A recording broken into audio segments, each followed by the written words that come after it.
I've covered isekai enough on this channel that I'm closer to war correspondent than content creator.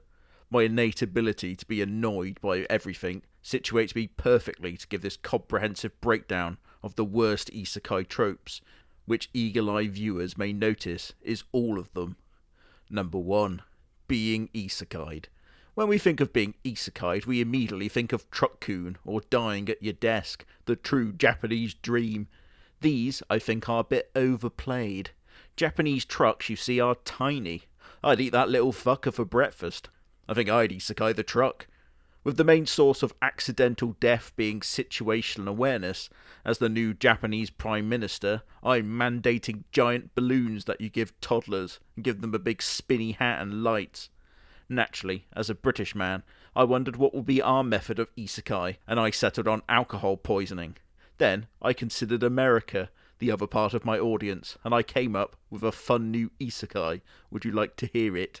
Help! I got trafficked to an island and got put through a wood chipper and fed to fish. Then we follow our hero as they battle their way to find justice and get fuck all.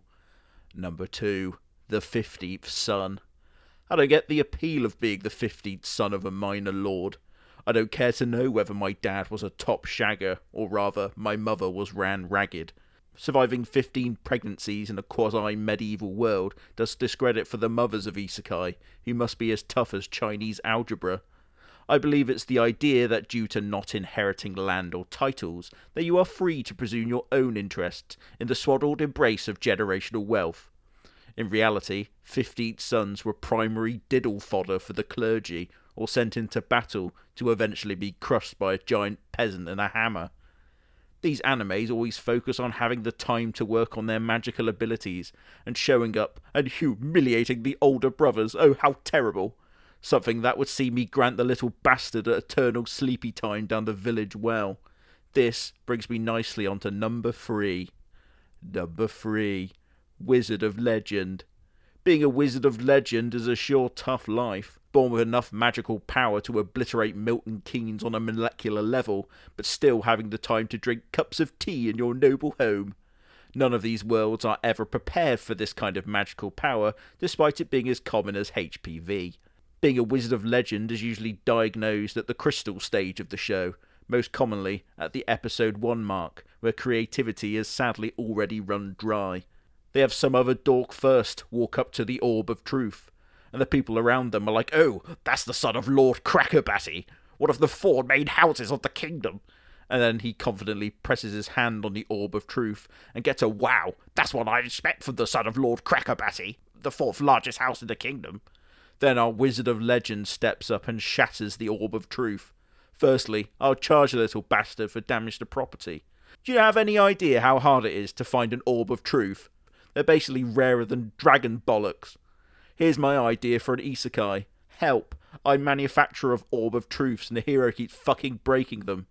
Being a Wizard of Legend is very tough, but nearly all Wizard of Legends have 2 main flaws. The first is using fireballs and great water magics to overpower the son of Lord Crackerbatty, rather than what I would do, which is vaporize them and use wind magic to scatter the ashes, and thus no evidence of my crime. The second flaw of Wizard of Legends is the propensity to have a second form of attack that they rely on. That brings me neatly onto number 3. Number 3. The katana. Somehow they all get a katana. Why? Nobody's sure.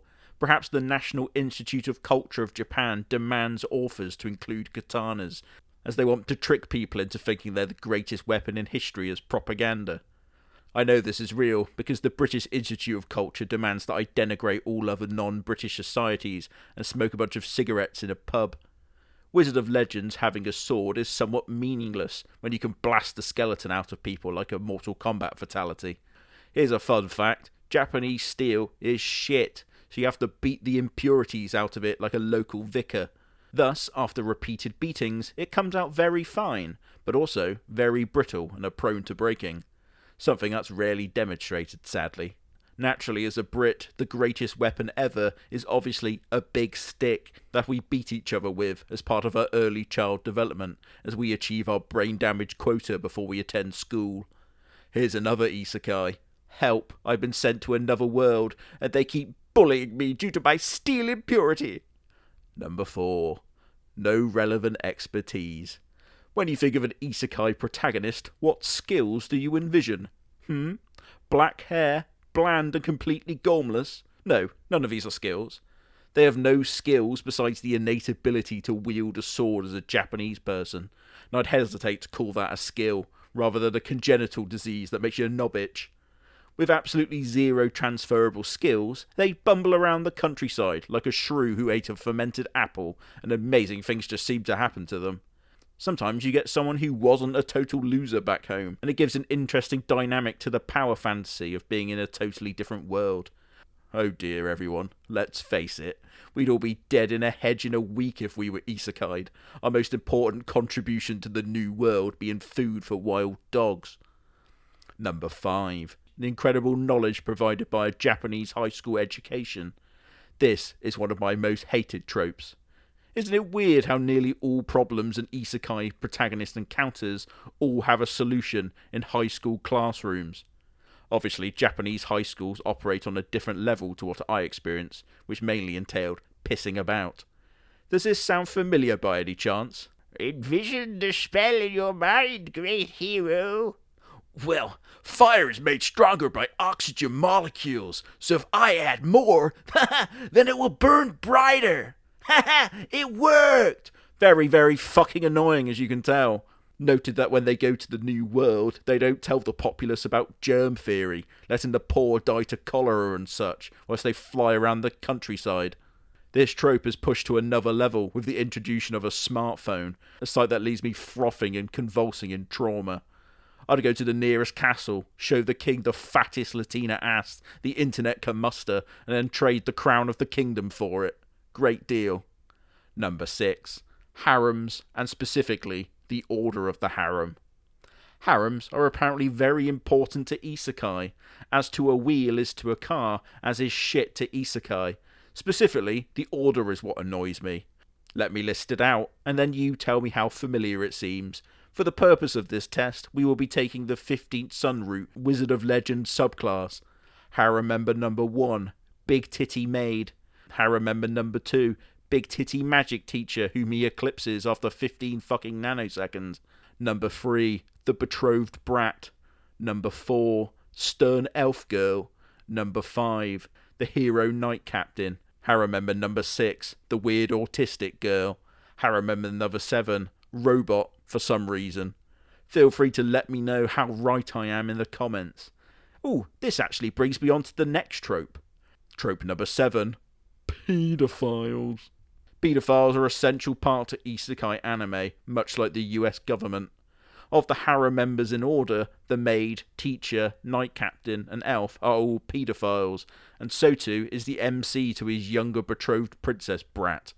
The abominability of the MC is usually kept measured by those pesky international laws on sales, so they often don't explicitly state the ages of some characters, the crafty little buggers. You could go all out with the paedophilia, such as with Masoka Tensei, a show that made me physically ill. Oh, which part, you say? Oh, you know, it's when the guy with a mind of a 40-year-old tries to finger an 8-year-old. But Rudy is gross as a person, I hear you shout, covered in Dorito dust, your parents gently weeping outside your door. You know what? I'd also like to see Rudius grow, though primarily as fertiliser for a big tree that I buried him under. Number 8. Do as the Romans do. This is an all-encompassing trope and covers a lot of ground. Much like a small fish, isekai protagonists just tend to go with the flow. This includes glancing over abhorrent societal views and cultural practices with a quick, "Wow, it's so different to Japan." Then they just partake in the practices, profit off them, and never bring them up again. Slavery is a pretty good example of this. "What's that? You have slaves? That's barbaric." Then he sees a child in a cage and he's like, "Guess I got no choice." Then he gives the slaver money, who then goes out and buys more slaves to traffic. They don't just have a finite supply of slaves, you silly twat. They don't just retire when they run out. Then you get the very gross interaction of, "I can free you." And then they say, Oh no, this bracelet that kills me if I disobey is a sign of our love. in a very clear-cut case of Stockholm Syndrome. You see, the reason is because of the subservience power fantasy of someone who gets zero pussy or dick and is attracted to the idea of someone not having a choice, but this loophole allows them to have the best of both worlds. The John Brown isekai is one that people reference a lot, and I'd love to see it.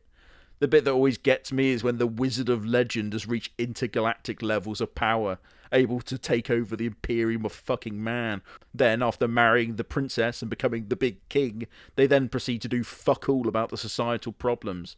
If I took the throne of an isekai world, then all the weirdos and slavers would start hearing boss music. Number 9. Pining for Japanland. Japanland is a very sacred place in isekai. It's the point of which the author says, fuck it, and just adds a load of what is basically feudal Japan, so the main character can be like, oh, I sure miss rice. And that's not me being racist, it's common. Go look it up. Usually the meal is in the form of a curry or one of those school lunch boxes they carry around as adults. Side note here, but I still firmly believe that sushi is an out-and-out scam. Sushi should really be cheap, as they didn't fucking cook it, so why should I pay more? Japanland is actually different from feudal Japan, where people don't die from malnutrition and filth, as the fourth warlord of the season has come through their town, burned their homes and stole their food. All in all, much like the rest of the world, feudal societies suck, and only the people at the very top can live in leisure. Look, we've got Mr. Rice Farmer slaving away on a hillside in sweltering heat, while some fucking dickhead keeps dropping a bowl and fixing it with gold, and I'm supposed to applaud them. No thanks. Oh, golden age of art, is it? Wow, brilliant. I'll keep shitting in this hole, and you do whiteface and dancing clogs. Enjoy the special red light district in Japanland, so the isekai protagonist can slowly watch someone walk around in moon boots. Number 10. The school arc. School arcs in isekai provide the key service of stretching out the runtime by a solid 3 episodes. You're able to rehash the Orb of Truth section multiple times, and the new girls gush over how powerful he is as the harem gets jealous. This, I assure you, does not work in real life. Much like real school arcs, they are very disappointing. I have an idea for another isekai. Would you like to hear it? Help, I don't speak the language of the isekai school, and they all think I'm special needs. Number 11. The Demon King. What is an isekai without the Demon King?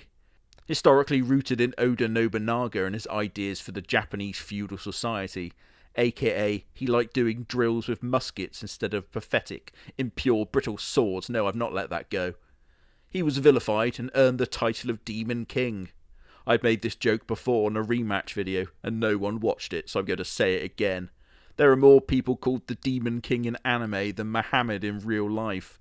The Demon King in isekai comes in 2 main flavours, the first being the most generic villain possible, big castle, cloak and such, about as creative as lice. Or, maybe, you are the Demon King. What? No, I'm a good little boy. Maybe they're just scared of my power. Both are shit. Number 12. No You. The chief means of combating enemies, the no-you technique is favoured by protagonists due to its success rate and being lobotomy-proof for writers to use. The no-you technique, you may notice, often involves a "Nani?" For extra flavour though, you could usually just stand around tanking shots like Homer when he became a boxer. The iframes provided by the no-you means that balancing is an extremely difficult thing to do, and thus most isekai just say fuck it and not bother. Thus we have the special subplot of our hero not being able to arrive, and thus the side characters have a moment of losing, having their shit ran through, before the MC arrives to beat them easily, and all the women queef in delight. The no-you technique is easily most recognised by this dubbed voice line. Hearing that is not unlike hearing an equally disheartening phrase. We, the jury, find the defendant guilty. The no-you technique is not just native to isekai and ties into the next trope. Number 13. The status window. Fucking status window. If you are a budding isekai author and are struggling to make any progress, may I first suggest using a keyboard that doesn't make animal noises when you press it, but also by adding a status window. Primarily utilised by the subsection of isekai protagonist I call gaming twats, the status window can be shoved into any world without much sense, usually in the form of a grading window. Here's a statement that some of you are going to hate. Solo leveling is shit. Take away the good animation and you are left with a plot so generic that they sell it as a named brand in Lidl. Solo leveling at its core is basically the Power Rangers. Oh, don't believe me? Oh no, I'm an S-rank adventurer and I can't defeat the monster. Don't worry, the Green Ranger is on his way. Oh no, I, the Blue Ranger, have also been defeated. It is I, the Green Ranger. Oh wow, he's so cool. What? The Green Ranger is having problems, is he? Ah, it's morphing time. Then he summons his new Megazord with abilities we've not seen or ever been alluded to that perfectly fit the situation and ensure his victory. Then you have the Green Ranger shit on all the usual bad guys until they bring in a new foe for the Green Ranger to fight. Then you do precisely the same fucking thing again. I'm not sure what it is with Asians and rankings. They do it in their education, sports, and anime, and obviously adventuring quests. Don't mess with that guy. He's an A-rank karate practitioner. We don't, as ever, have this in Britain. Determining how much of a threat someone is usually done by assessing how far you think their blank stare goes and what kind of horrific trauma caused it. Assume wrong and you die. It's quite a foolproof system, I assure you. Here's an isekai idea I had about a dyslexic adventurer who gets grading system mixed up a lot. Help, I'm a B-rank adventurer, but I have no means to produce honey. Number 14. Video game knowledge.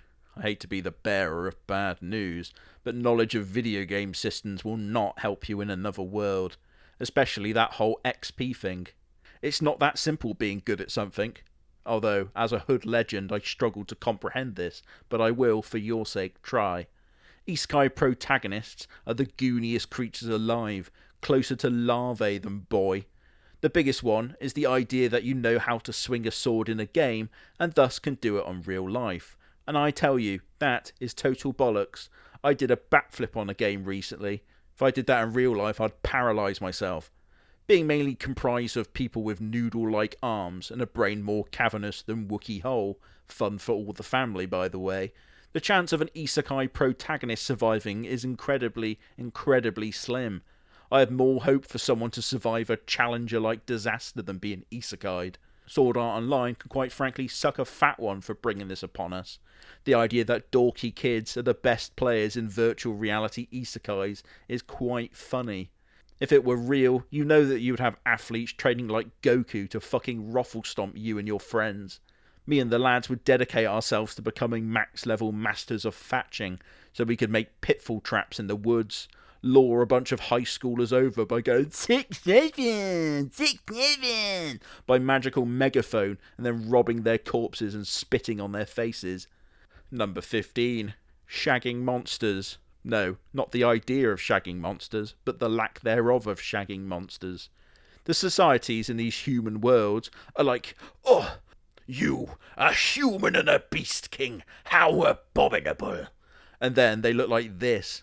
If a human can successfully cosplay as a species with under 2 Amazon orders, then quite frankly, it doesn't count as being a beast. There, I said it, that's the new rule. The true power of mankind, you will come to learn as you grow older, is the sheer audacity we have in shagging and being shagged. Only a human would look at a horse and go, yeah, I'll give it a go. Intestinal rupture be damned, I suppose. You're telling me that the indomitable human spirit wouldn't look at a dragon and consider the prospect? No, I'm not talking about these human versions. I'm talking scaly behemoth with a 0 chance of survival rate. If you told me that no one would try, then you are either naive or lying. And now we have the final and most annoying trope of them all. Number 16. Being a fat pussy. A fat pussy is something that it's important to define. There's nothing wrong with being fat, or having a pussy for that matter. However, the category and diagnosis of being a fat pussy is one that requires nuance, and only the most qualified are allowed to select, such as me. It's a phrase that transcends the original meanings of the words to a higher place of existence that is not, I must stress, not rooted in misogyny. In fact, female fat pussies are hard to come by. Please, let me explain. So what does it mean to be a fat pussy? But it's something that's more of a feeling, basically instinctual. Looking like this is usually the most common indicator of being a fat pussy, but it's important not to discriminate. Calling an entire nation a bunch of fat pussies is what got me into trouble in the UN in the 60s. Maybe, it's tougher to explain than I thought.